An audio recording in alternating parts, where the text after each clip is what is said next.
Les mauvaises herbes.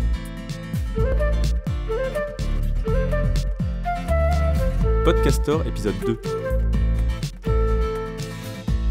Agathe Robert, jeune chercheuse en géographie, amoureuse de la montagne et spécialisée dans les espaces protégés, est avec nous aujourd'hui pour nous parler de ses recherches. Nature, réserves, parcs nationaux, loups et prise d'otages, venez apprendre tout ce qu'il y a à savoir et plus encore sur les espaces naturels protégés.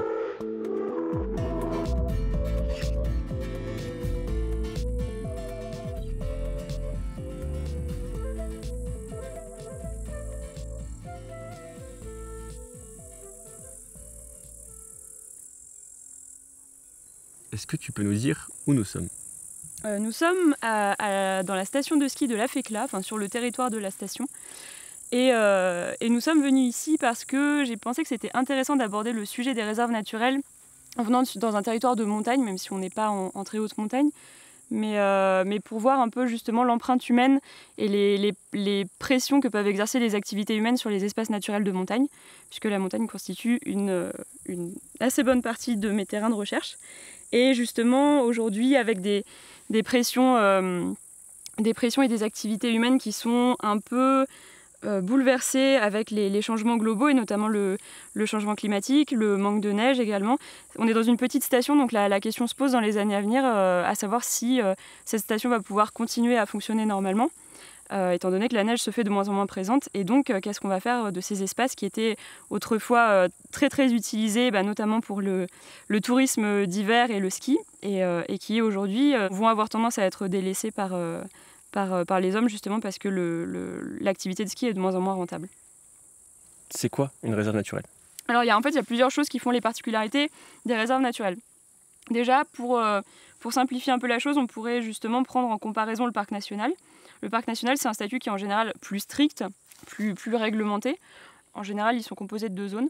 La zone cœur, qui a vraiment une zone de protection très stricte, les activités sont extrêmement réglementées, il y a beaucoup d'interdictions. Et la zone périphérique, qui est là beaucoup plus, qui bénéficie d'une réglementation qui est beaucoup plus souple. Si on s'en tient qu'à ça, les réserves naturelles, par exemple, elles n'ont pas cette différenciation elles n'ont pas du tout cette histoire de zone cœur et de zone périphérique. Après, il y a d'autres choses qui pourraient justement définir les réserves naturelles. Si on prend au sein même en fait, du statut de réserve naturelle, il y a plusieurs types de réserves naturelles. On a les réserves naturelles régionales, les réserves naturelles nationales et les réserves naturelles de la collectivité territoriale de Corse qui ont un statut bien spécifique. En fait, si on prend l'histoire des réserves naturelles, il y a vraiment... on a coutume de dire qu'il y a un peu 3 générations dans les statuts de réserve naturelle qui ont existé en France. Le tout premier, il apparaît avec le premier statut qui a permis de protéger des espaces en France, qui apparaît avec la loi de 1930, qui s'appelle, si je me souviens bien, la loi relative aux sites et aux monuments naturels. C'était une loi qui servait à protéger des sites, donc c'est des endroits qui sont vraiment très ponctuels. Il n'est pas encore question d'air et d'espace, c'est plutôt vraiment des petites portions, des éléments, des monuments justement. Et ces sites-là, c'était surtout protégé pour des raisons historiques, pour des raisons légendaires. Je crois qu'il y avait même ce mot-là qui apparaissait dedans. Il y avait aussi une histoire de site pittoresque. Pittoresque, c'est en gros ce qui est digne d'être peint en quelque sorte. Et donc c'était vraiment des considérations esthétiques. On voulait protéger certains endroits parce qu'on considérait qu'ils étaient beaux et qu'il fallait donc les conserver pour les transmettre aux générations suivantes.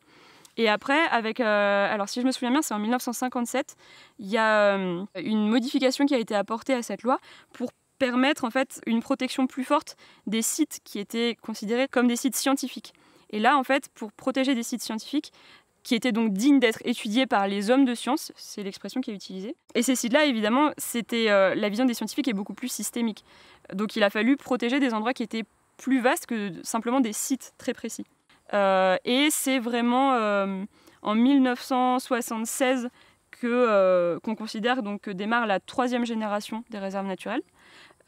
Et avec cette fois-ci vraiment la définition du statut de réserve naturelle, aussi qu'est-ce que ça implique, les réglementations qu'on peut y trouver, et là véritablement au sens où on l'entend aujourd'hui et où on connaît les réserves naturelles aujourd'hui. Qu'est-ce qui justifie aujourd'hui le fait que je t'ai invité pour qu'on parle des réserves ? Pourquoi est-ce qu'aujourd'hui il y aurait des gens qui seraient potentiellement prêts à passer 40 minutes à nous écouter parler de réserves naturelles ? Aujourd'hui, en France, depuis quelques années, les réserves naturelles sont un enjeu, je dirais, qui est de plus en plus important en ce qui concerne la protection de la nature et qui en tout cas dans les objectifs du gouvernement actuel, va l'être encore plus. Enfin, les réserves naturelles vont avoir de plus en plus de place. Il y a 2 raisons à ça, qui sont des faits d'actualité, mais en 2018, il y a eu en avril, à La Rochelle, le Congrès national des réserves naturelles. Donc c'était l'époque où Nicolas Hulot était encore le ministre de la Transition écologique et solidaire. Il avait annoncé que la France avait l'objectif d'avoir à l'horizon 2030, enfin de compter à l'horizon 2030 500 réserves naturelles.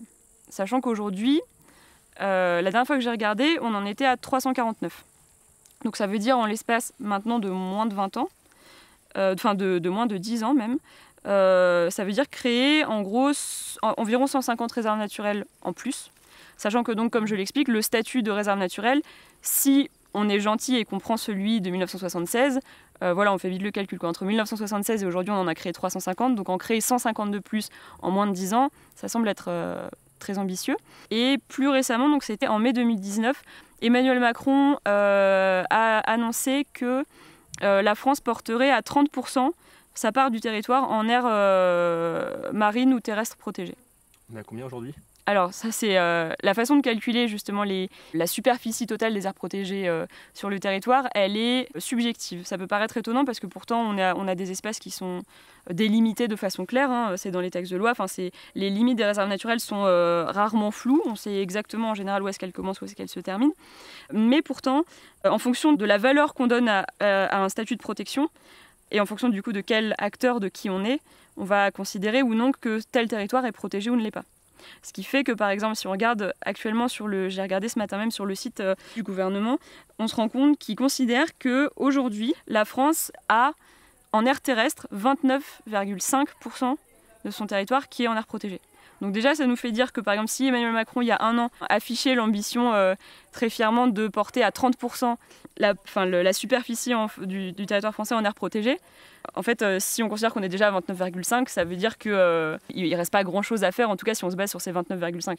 Et du coup, ça c'est les chiffres de l'Élysée. Ouais. Mais quand on prend des chiffres d'autres personnes, par exemple, ça donnerait quoi ? Alors par exemple, si on se base sur les considérations de l'ASPAS, donc l'ASPAS c'est l'Association de sauvegarde et de protection des animaux sauvages, eux ils considèrent qu'en France, il y a moins d'1% du territoire qui est protégé. Et justement la question c'est du coup qu'est-ce qu'on appelle un espace protégé ?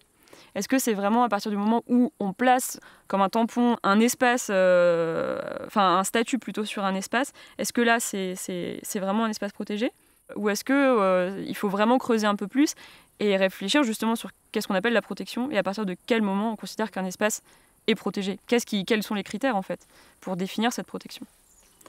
Donc ça, c'est une question qui est quasiment philosophique. Je ne pourrais pas y répondre dans cette émission, mais par exemple, je suppose que l'ASPAS va considérer par exemple, une réserve naturelle où la chasse est autorisée, parce que ça existe. Il y a à peu près 49% des réserves naturelles qui ont à minima une réglementation de la chasse et donc des périodes où elle est autorisée. Voilà, ils considèrent que ces réserves-là, je pense, ne sont pas donc protégées. Ne sont pas des espaces protégés en tout cas.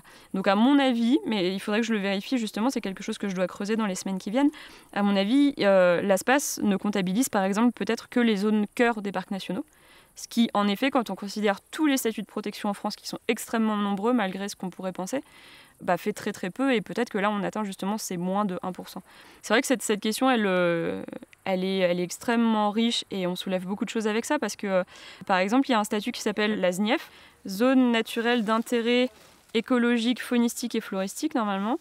Parfois on va considérer que c'est un statut de protection et parfois on va considérer que c'est un statut plutôt d'inventaire scientifique en fait.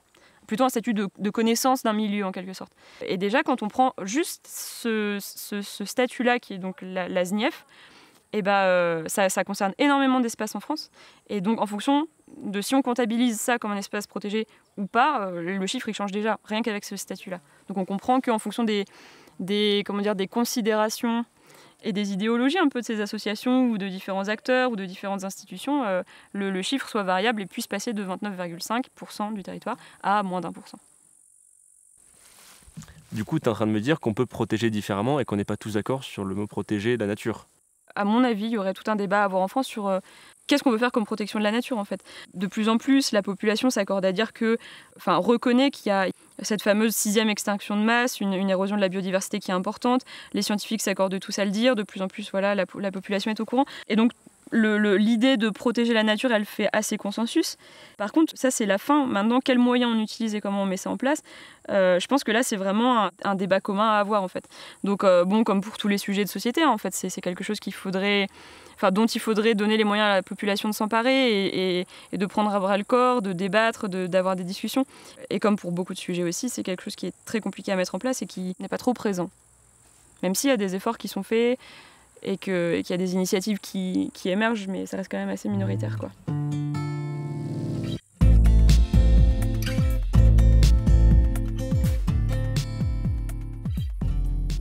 Alors, je suis moins spécialiste des parcs nationaux, donc je sais plus exactement de quand date la loi qui instaure les parcs nationaux. En tout cas, le premier parc national, il date de 1963 et c'est donc la Vanoise. En réalité, ça a été une décision qui était dans la logique top-down. Ça veut dire que c'est une décision qui est prise en haut et qui s'applique en bas. C'est une décision qui est prise par l'État et qui s'applique à la population locale. Ça a été extrêmement mal vécu par les populations qui ont eu l'impression qu'on leur soustrayait une partie de leur territoire, qui est vraiment leur espace de vie en fait. Et que soudain, du jour au lendemain, ils n'avaient plus le droit de faire les activités qui faisaient partie de leur quotidien avant. Donc ça peut être des trucs qui peuvent paraître peu importants ou même des points de détail, comme par exemple le ramassage des champignons. Ça peut paraître un peu ridicule, mais en fait, de plus avoir le droit de ramasser les champignons ou les myrtilles ou les framboises sur un territoire qui est le territoire de sa commune, qui est parfois le haut de son jardin, ça a été super mal vécu. Très vite, les gestionnaires, par exemple, des parcs nationaux se sont rendus compte que ça ne marcherait pas si on s'y prenait comme ça et que si on ne réussissait pas à faire participer la population ou au moins à la faire adhérer au projet du parc national, on ne pourrait pas avancer et c'était un échec qui était annoncé, quoi. Donc petit à petit, il y a eu, justement, c'est aussi là qu'est apparue l'histoire de zone cœur et de zone périphérique. En disant, dans la zone périphérique, on va vous laisser en fait beaucoup plus de liberté, mais la zone cœur, par contre, c'est un peu l'espace sanctuarisé, comme on dit souvent, où là, par contre, on reste quand même assez ferme et assez strict. Mais voilà, donc ça c'est pour parler de la Vanoise précisément. Les autres parcs nationaux ont aussi des histoires un peu conflictuelles, par exemple en ce moment, même aujourd'hui, parce que ça à la limite c'était en 63, on peut avoir l'impression que c'est loin et que bon, c'était peut-être aussi les mentalités de l'époque qui étaient moins avancées en ce qui concerne la réflexion sur la protection de la nature. Mais encore aujourd'hui, le parc national de Port-Cros par exemple, des Calanques à Marseille, il y a encore des énormes débats justement sur la place qu'on laisse aux populations riveraines, les activités qu'on autorise.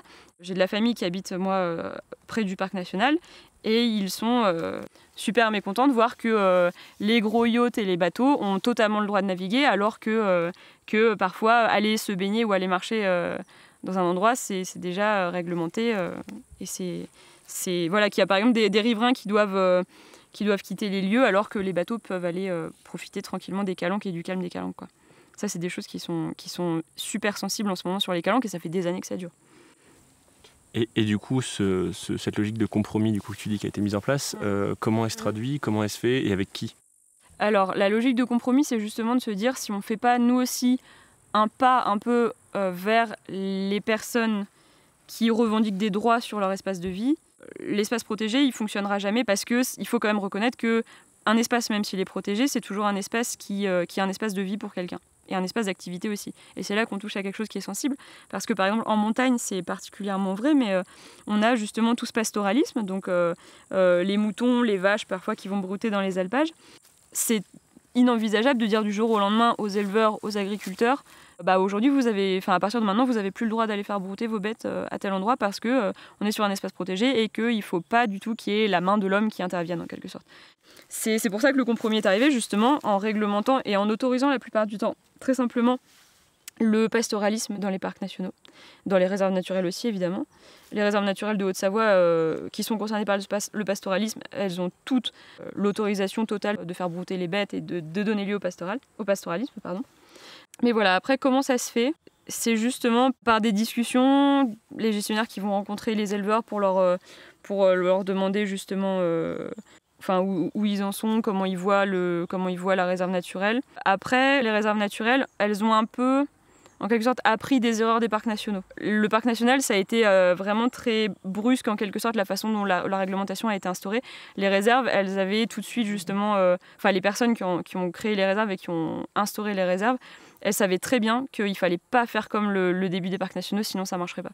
Et par exemple, en Haute-Savoie, ça a été vraiment hyper présent et hyper visible parce qu'à la base, les réserves de Haute-Savoie, en particulier les aiguilles rouges, l'objectif de la personne qui a impulsé un peu cette création de réserve naturelle en Haute-Savoie, c'était de faire un parc national du Haut-Gifre. Sauf qu'en fait, quand il a vu justement les problèmes en Vanoise, il s'est tout de suite dit on peut pas faire ça, ça marchera jamais en fait. Si on veut faire un parc national du Haut-Gifre, là il y a un antécédent avec la Vanoise qui a tellement fait parler. Si on arrive avec un projet de parc national ici, on va se faire jeter tout de suite. Donc il s'est dit ça marche pas, il faut même pas essayer d'adapter le statut de parc national en essayant d'expliquer aux gens que finalement on va pas être aussi strict qu'avec le parc national tel qu'il a été fait en Vanoise, etc. Il savait tout de suite que même ça passerait pas parce que là en fait c'était carrément le mot parc national qui était devenu maudit en quelque sorte. Et donc il s'est dit, il faut créer autre chose, même si ça poursuit les mêmes objectifs, mais au moins ça n'aura pas cette mauvaise aura en fait qu'avait le terme de parc national. Et c'est comme ça qu'il a aidé justement au développement des réserves naturelles en Haute-Savoie, et en plus celle de Haute-Savoie c'est en général parmi les plus anciennes en France. Et en fait c'est passé parce qu'il s'est tout de suite mis, et là on va toucher aussi à un acteur en dehors des agriculteurs qui est hyper important, c'est le chasseur, enfin les chasseurs évidemment, et il s'est tout de suite dit, il a compris que dans le Haut-Gifre, s'il ne se mettait pas les chasseurs dans la poche, il ne pourrait rien faire non plus. Tout comme les agriculteurs, mais vu qu'en général, parfois les chasseurs et les agriculteurs, c'est la même personne, ça a joué beaucoup. Donc il a beaucoup travaillé avec les chasseurs, en prenant en compte et en se nourrissant des connaissances aussi des chasseurs du milieu, parce qu'on a beau dire ce qu'on veut, les chasseurs, ils connaissent en quelque sorte aussi les animaux qu'on trouve dans la forêt, quels espaces sont riches en quelque sorte, lesquels sont peut-être moins intéressants d'un point de vue écologique. Et donc les chasseurs ont été partie prenante en fait de la création des réserves naturelles. Et c'est comme ça aussi qu'on le voit très clairement justement sur cette réserve des Aiguilles Rouges, qui a toute une partie qui est même classée en réserve de chasse. Justement, c'était un peu une volonté des chasseurs de dire...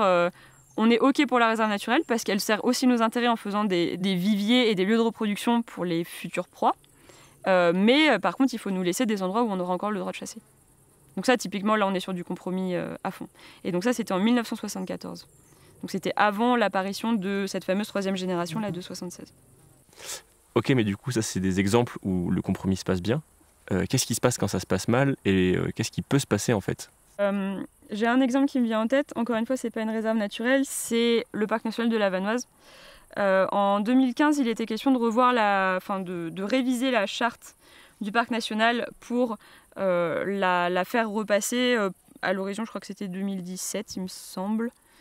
Et donc, il y a un peu des discussions lancées, on va dire, justement par les personnes qui gèrent le parc national pour rencontrer et dialoguer avec les chasseurs, les agriculteurs, les bergers, enfin bref, les personnes qui gravitent autour du parc national, qui travaillent avec lui, donc les élus également, les professionnels du tourisme, enfin bref, toutes les personnes qui sont susceptibles d'être concernées de près ou de loin par le parc national, pour leurs activités en particulier. Et il y avait à cette époque-là, et c'est encore le cas maintenant, des débats et des grosses tensions en ce qui concerne le loup, qui était de retour donc dans les Alpes et qui était de plus en plus présent dans la Vanoise.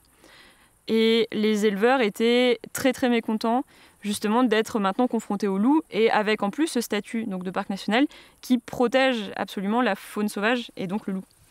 Et l'exigence de ces éleveurs-là, c'était d'autoriser 5 abattages de loups dans la zone cœur du parc national. Pendant cette réunion publique, il y avait donc à la base de personnes du parc, il y avait le directeur du parc, le président du parc, et un agent du parc qui était là pour un peu animer la discussion. Et en réalité, il y a à peu près une 50aine d'éleveurs qui sont arrivés en leur disant « Nous, on veut 5 abattages de loups dans la zone cœur ». Ce que peut-être ils ne savaient pas, ces éleveurs, c'est qu'en fait, cette décision, elle ne dépend pas du tout du directeur ou du président ou même de n'importe quel agent du parc. C'est une décision qui doit être prise par le ministère directement. Ces personnes, en fait, j'imagine, je suppose, j'y étais pas, mais ont dû leur dire, de toute façon, en fait, nous, on n'a pas la main sur cette décision, donc ça sert à rien de venir nous dire ça. Évidemment, la tension est montée parce que les éleveurs ont dit que c'était parce que c'était justement un parc national et que vu que c'était les représentants du parc national, ça leur semblait logique de s'adresser à ces gens-là, ce qu'on peut comprendre. Et au final, la situation a un peu dégénéré parce qu'il y a eu une prise d'otage qui a eu lieu pendant 15 heures à Bramance, en Haute-Maurienne, donc, qui était le lieu où il y avait cette discussion, enfin cette réunion publique en fait, en retenant donc en otage ces 3 membres du parc national. Donc ça, par exemple, c'est un peu un moment qui cristallise justement ces problèmes de dialogue, de concertation, de co-construction, de la réglementation d'un espace protégé, en l'occurrence d'un parc national. Et voilà, pour prendre l'exemple qui est vraiment assez archétypal justement de dégénération des conflits, des tensions et de l'acmé en quelque sorte justement de ces tensions. Et du coup, là, tu nous parles des chasseurs, tu nous parles de la fonction administrative qui gère de la direction du parc. Tu nous as parlé aussi des bergers, tu nous as parlé des agriculteurs. Il y a quoi d'autre comme acteurs? Il y a quoi comme enjeux qu'on pourrait lister très sommairement autour des parcs naturels? Et c'est quoi les enjeux aujourd'hui qui se cristallisent le plus et qui ont tendance à de plus en plus se développer Alors il y en a énormément, et d'autant plus sur mes terrains. Enfin, il y en a pour tous les espaces protégés, parce qu'en fait, on se rend assez vite compte quand on fait de la géographie que l'espace, c'est quelque chose qu'on se dispute en général jalousement. Donc qu'on soit un particulier qui a sa propriété privée, qui habite ici, qu'on soit un éleveur, qu'on soit un professionnel du tourisme, qu'on soit aussi parfois un membre d'une association qui a envie de se promener dans un endroit qui est sauvage, comme il le dirait, je pense. Voilà, l'espace cristallise en réalité des idéologies et incarne des valeurs aussi. Et donc les espaces protégés sont extrêmement concernés par ça. Et aussi parce que justement, il y a aujourd'hui tout ce débat sur la protection de la nature, sur la nécessité de protéger la biodiversité, comme on le dit souvent. Est-ce que c'est pas un peu le but de ces réserves naturelles-là, justement, de proposer ces débats-là et de proposer justement de faire priorité d'abord à l'espace naturel? Justement, quand je parle de débat de société, c'est plutôt ça en fait. C'est à qui on donne la priorité en quelque sorte et qu'est-ce qu'on favorise. Et ça, c'est une question qui est justement... qui est vraiment brûlante et j'ai pas la réponse. Évidemment, la réserve en général, elle va plutôt avoir tendance à faire valoir son projet de protection de la nature, de la faune, de la flore, des écosystèmes, des milieux. Mais on peut aussi comprendre que si on prend un point de vue le plus objectif possible, que des professionnels du ski, ils vont aussi avoir envie de défendre leur bout de gras en quelque sorte. Et c'est pour ça que je dis justement que l'espace est... Et c'est quelque chose qui implique en quelque sorte une forme d'avidité. C'est-à-dire qu'on prend une portion d'espace, quelqu'un va vouloir en faire quelque chose, une autre personne voudra en faire quelque chose, mais peut-être que les deux usages de l'espace, ils vont pas du tout aller dans le même sens et qui seront très difficiles à faire cohabiter. Et c'est ça toute la question justement de l'acceptation sociale, puisque c'est ça mon sujet de recherche, c'est en fait, comment faire accepter une réglementation, comment faire accepter le fait peut-être de fermer certaines activités sur un espace, et comment on fait entendre ça aux gens qui sont concernés, même aux populations, mais aussi justement à ces professionnels qui voient pas du tout d'un bon œil ces interdictions, ces réglementations. Donc voilà, c'est toute la question de l'acceptation sociale.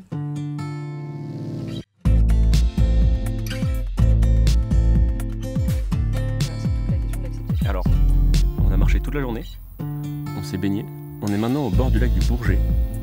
La nuit est tombée, mais moi il y a une question qui me taraude toujours depuis le début. Ouais. Tu as parlé de sanctuarisation à un moment donné.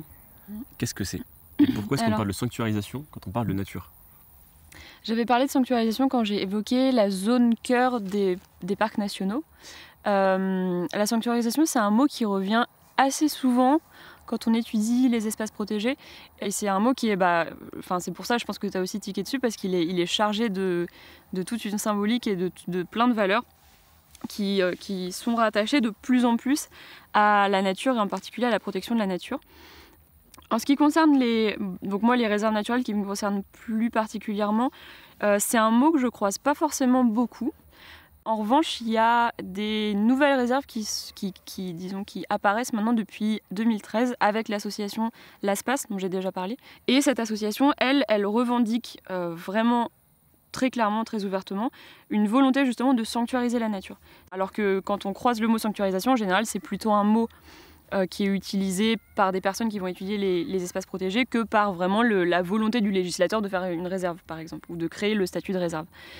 L'ASPAS, ils ont vraiment cette volonté de faire des réserves, enfin en tout cas avec le moins possible d'empreintes humaines et de traces humaines en quelque sorte. Donc pour ça, ils ont un procédé qui est assez spécifique, qui consiste à décréter que certains espaces sont des réserves de vie sauvage, c'est comme ça qu'on les appelle, des RVS. Mais par exemple, la réserve qui me concerne, enfin la RVS qui me concerne, qui est dans les Côtes d'Armor, elle découle d'un legs d'une marquise qui a confié en gros ces terres à l'ASPAS en leur disant je veux que cette propriété qui est ma propriété devienne une réserve de vie sauvage où justement les animaux soient préservés, soient protégés et où l'homme n'ait pas de gestion à occuper. Et ça, c'est le côté de la gestion est justement très, très prégnant pour l'ASPAS parce que leur idée, c'est justement de faire le moins de gestion possible. En fait, leur action, c'est de ne pas en faire, en quelque sorte. C'est-à-dire qu'on va laisser l'espace juste faire sa vie en fait. Donc eux, on peut vraiment parler, les RVS, on peut vraiment dire qu'il y a une forme de sanctuarisation.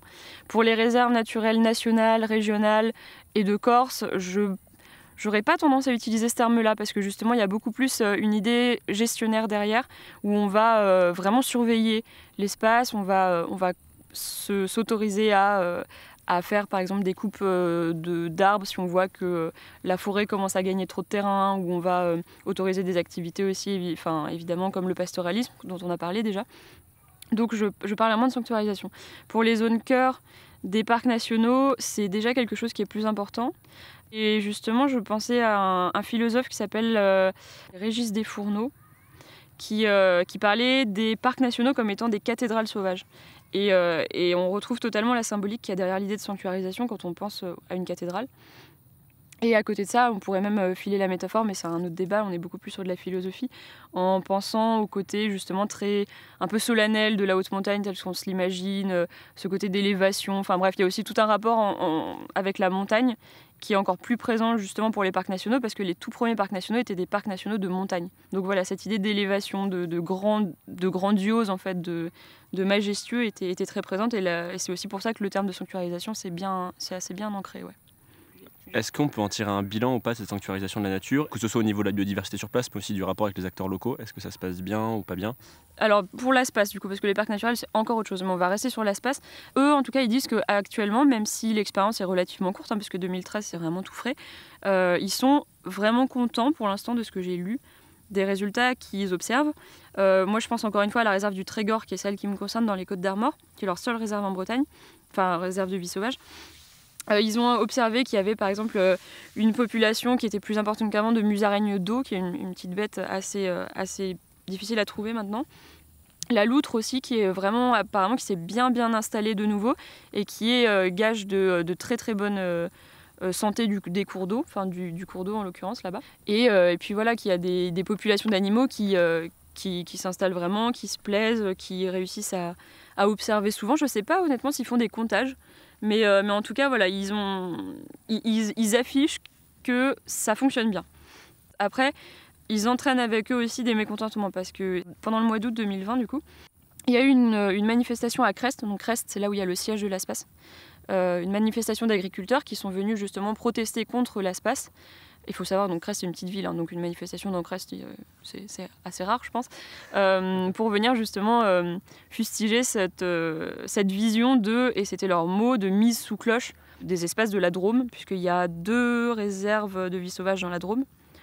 Et ils étaient venus justement pour montrer que eux ils faisaient front en gros face à l'ASPAS. Donc il y a vraiment pour le coup cette opposition vraiment très binaire entre eux, et très schématique aussi, d'un côté les agriculteurs et je crois aussi les chasseurs, et de l'autre côté justement l'ASPAS. Okay. Et du coup, quand tu dis que c'est ton terrain, quand tu dis que c'est sur ta thèse, comment ça se passe? Qu'est-ce que tu fais exactement?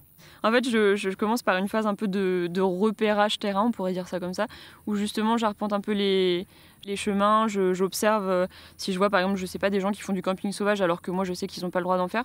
Donc ça me permet par exemple, si j'ai affaire à ce genre de choses, je prends en photo, non pas pour les dénoncer du tout, mais c'est plutôt justement, ça me permet de voir que peut-être que ces gens sont pas au courant qu'ils n'ont pas le droit de faire ça, peut-être qu'ils sont au courant mais qu'en fait ils s'en fichent, et que du coup d'une certaine manière il n'y a pas acceptation sociale quand il y a irrespect de la réglementation. Parce que ça veut dire qu'on n'accepte pas que sur ce territoire, on n'a pas le droit de faire ce qu'on veut. Donc ça peut être ça, c'est un peu le début aussi pour se familiariser avec les terrains, pour que moi-même je sais en fait qu'est-ce que c'est exactement que je vais étudier. C'est important aussi pour se plonger un peu dans le boulot. Après, le cœur vraiment de ma récolte de données, en quelque sorte, ça va être plutôt les entretiens avec des personnes qui vivent sur le territoire, donc qu'on appelle en général des riverains, ou des pratiquants, des personnes qui vont fréquemment dans la réserve pour faire de la course à pied par exemple, ou même pour se promener, pour faire de la photo, enfin ce genre de choses. Après il y a des acteurs peut-être un peu plus clés, typiquement les gestionnaires. Il y a également souvent les élus des communes qui ont un regard parfois hyper intéressant. Les associations, bien évidemment, de protection de la nature, qu'elles soient liées directement avec la gestion d'une réserve ou même qu'elles soient extérieures à la gestion. Par exemple, sur la baie de Saint-Brieuc, il y a une association qui s'appelle Sauvons la plage du Valais. La plage du Valais, en l'occurrence, elle est juste à la frontière de la réserve de Saint-Brieuc. Donc en soi, leur objectif, ça n'a rien à voir avec la réserve. Eux, ils veulent juste retrouver la plage de leur enfance. Alors je ne vais pas rentrer dans le détail puisque ce serait un peu compliqué, mais dans leur objectif de reconstituer une plage qui a un peu disparu, ils sont forcément confrontés un peu à la réserve qui est immédiatement, enfin qui est vraiment à la limite de cette plage du Valais. Voilà. Donc ils sont obligés de travailler, de discuter avec eux. Et c'est pas toujours facile justement parce que là on a des visions de la nature qui s'affrontent un peu. Si je rentre un peu dans le détail, en fait, cette plage du Valais, c'est une plage qui était, il y a quelques années, qui était vraiment une plage de sable, comme l'image classique qu'on a d'une plage. Et en fait, avec le port et les travaux qui ont eu lieu dans la baie de Saint-Brieuc dans les années, je crois que c'est 60-70, ça a modifié un peu les courants marins. Et ce qui fait que maintenant, ce qui arrive sur cette plage, c'est plus du sable, mais c'est de la vase. Donc évidemment, ces gens, ils sont pas super ravis de voir que devant leur maison, maintenant, c'est plus du sable qu'ils ont, mais c'est de la vase. Et leur objectif, c'est de faire revenir le sable. Sauf que quand on discute avec les gestionnaires, on se rend compte qu'en fait, eux, tout ce qui est milieu de vase, c'est beaucoup plus intéressant écologiquement parlant que des milieux de sable, qui sont beaucoup plus pauvres. Et donc, dans leur objectif, ils sont forcément invités à dialoguer, à échanger. Donc, c'était lors de la semaine du 17 août, je crois, 2020. Il y a eu des travaux à la plage du Valais, justement, parce que l'association avait fait une pétition qui a amené beaucoup de signatures. Il y a eu des gros travaux pour amener du sable sur la plage. Bon, qui n'a pas été très, très bien vu par les gestionnaires, mais c'était pas dans la réserve, donc ils pouvaient pas du tout faire quoi que ce soit. Et puis surtout, moi, les gestionnaires m'ont affirmé que dans quelques mois, il y aurait plus du tout de ça parce que les marées allaient repasser par-dessus, la vase allait forcément revenir en fait. Donc voilà, donc ça par exemple, c'est aussi c'est un cas intéressant. Donc là, je suis un peu sortie de la méthodo, mais voilà, ça veut dire aussi rencontrer des associations qui sont pas directement en lien avec la réserve, mais que quand on creuse un peu, on se rend compte qu'en fait, il y a quand même un lien qui se fait, et même si c'est pas sur vraiment la réserve en tant que telle, en tant que périmètre, sur les visions de la nature et de qu'est-ce que c'est que la nature et qu'est-ce qu'on veut protéger quand on dit qu'on protège la nature, il y a plein de choses à creuser, plein de choses à interroger et des questions à poser avec des points de vue qui divergent en fonction de ce qu'on définit à être la protection de la nature. Est-ce que tu penses aujourd'hui, là où tu en es, que les réserves sont des bons outils pour protéger l'environnement ? Le problème, selon moi, et c'est pareil, en plus je ne suis pas écologue, je ne suis pas gestionnaire, donc peut-être qu'un gestionnaire aurait une réponse beaucoup plus complète à apporter, mais le problème selon moi des réserves, c'est qu'en fait c'est des petits îlots qui sont protégés sur le territoire. Et c'est une vision qui est finalement assez fragmentée, assez morcelée de la protection de la nature. On n'est pas dans une vision systémique en fait. Si par exemple je prends la réserve de la baie de Saint-Brieuc, en fait c'est celle-là qui me revient en tête, il y a tout un périmètre où les oiseaux sont intouchables, on ne peut pas les chasser, on ne peut même pas piétiner parfois les zones de nidation, enfin c'est vraiment hyper protégé, mais il suffit que l'oiseau en question par exemple il soit à 20 mètres de la limite de la réserve et en fait en soi officiellement il n'est pas protégé, quoi. Un oiseau en plus, si on continue là-dessus, c'est par définition un animal qui va beaucoup se déplacer, comme tous les animaux, hein, mais les oiseaux c'est peut-être encore plus visible. Donc en fait qu'il soit protégé à l'instant T où il est dans la réserve, on peut se dire qu'en fait ça va peut-être pas si bien le protéger que ça sur toute sa vie, quoi. Donc c'est voilà, cette vision qui est très morcelée. Alors après il y a d'autres initiatives qui peuvent se coupler justement aux initiatives des réserves naturelles qui sont les trames vertes et bleues. Donc ça c'est encore autre chose, on va peut-être pas le développer. On en parlera une autre fois. Voilà, mais voilà, pour peut-être pallier à ce côté morcelé, pour pouvoir peut-être faire plus de liens entre les différents espaces protégés, c'est des choses, à mon avis en tout cas, qui mériteraient au moins d'être développées, peut-être un peu approfondies, peut-être valorisées, enfin mises plus en avant en tout cas. Parce que là, pour l'instant, si on a une vision hyper pessimiste, et parfois, en fonction de qui on a rencontré, on penche un peu du côté optimiste ou du côté pessimiste. Mais si on a une vision plutôt pessimiste, on pourrait dire que les réserves, c'est un peu justement un pis-aller. Parce que c'est une décision de protéger ce petit bout-là tant qu'on peut encore le sauver, en quelque sorte. Parce qu'il y a un peu cette idée derrière. C'est partir du principe que de toute façon, les activités humaines sont néfastes pour la nature. Il faut pouvoir mettre sous scellé en quelque sorte des petits bouts de nature qu'on va garder bien propres, bien belles, mais pourquoi en fait, genre pour se rappeler qu'on est capable de pas tout détruire, ou c'est des questions après qui sont hyper philosophiques mais qui sont super intéressantes. C'est pour ça qu'aller en discuter avec plein de gens qui ont des visions différentes, c'est hyper enrichissant. Trop bien, c'est parfait comme fin.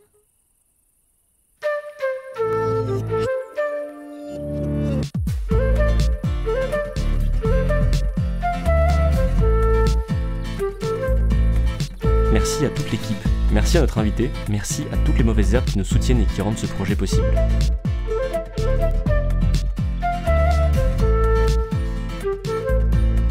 N'hésitez pas à nous suivre et nous soutenir sur tous nos réseaux. Facebook, Twitter, YouTube, Instagram, vous connaissez la chanson.